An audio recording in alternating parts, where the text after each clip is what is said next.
কোনো কালে কথা বলতে পারবা না মনু, বললেন পরীমণি।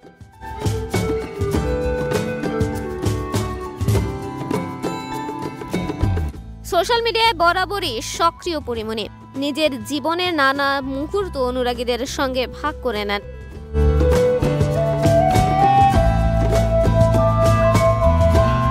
এবার করলেন এক রহস্যময় পোস্ট। পরীমণি তার ফেসবুক পোস্টে বরিশালের আঞ্চলিক ভাষায় একটি স্ট্যাটাস দিয়েছেন।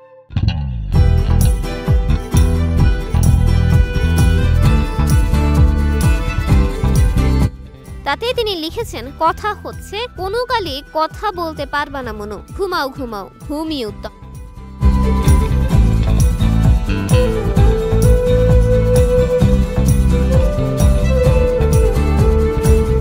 কেন, কি উদ্দেশ্যে আজ সোমবার এই পোস্টটি করেছেন তিনি তা স্পষ্ট নয়। তবে অনেকেই মনে করেছেন সহ অভিনেত্রী নুসরাত ফারিয়াকে গ্রেপ্তারের দিকেই ইঙ্গিত করেন পরীমণি।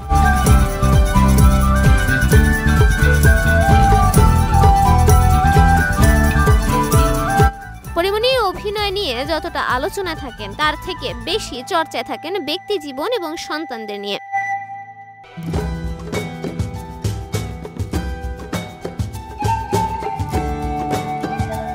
গত শুক্রবার একটি অ্যাওয়ার্ড অনুষ্ঠানে উপস্থিত ছিলেন পরীমণি। এ সময় গণমাধ্যমের মুখোমুখি হয়ে নানান কথা বলেন তিনি।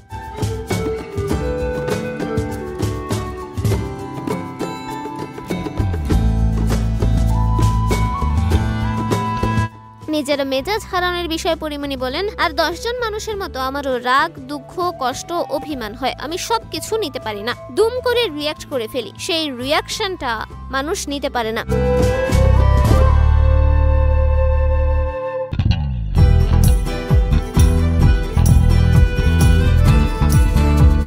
মানুষ বলে নায়িকা মানুষ, এটা করা যাবে না। আমি বাউন্ডারির মধ্যে যখন পড়ে গেছি তখন মনে হয় জাস্ট অ্যাভয়েড করি।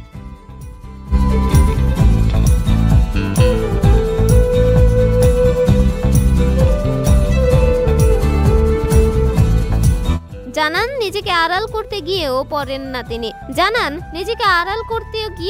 না তিনি। এ নিয়ে আক্ষেপ করে পরীমণি বলেন, আমি যত চাই ঝামেলাগুলো এড়িয়ে নিজেকে আড়াল করে জীবনটা উপভোগ করব, ততই ঝামেলাগুলো আমার উপর জেঁকে বসে।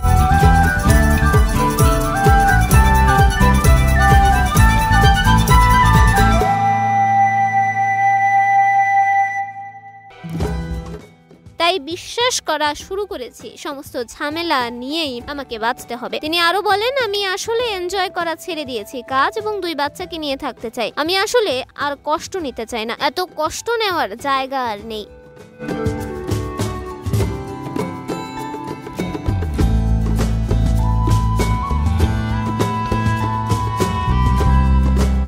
যখন একটা জিনিস খুব শিখেছি, এটা হলো অ্যাভয়েড করা। জাস্ট অ্যাভয়েড করো এবং সুখে থাকো। এদিকে নতুন বছরের গোলাপ নামে সিনেমায় চুক্তিবদ্ধ হয়েছেন পরীমণি। এতে তার বিপরীতে অভিনয় করবেন চিত্রনায়ক নীরব।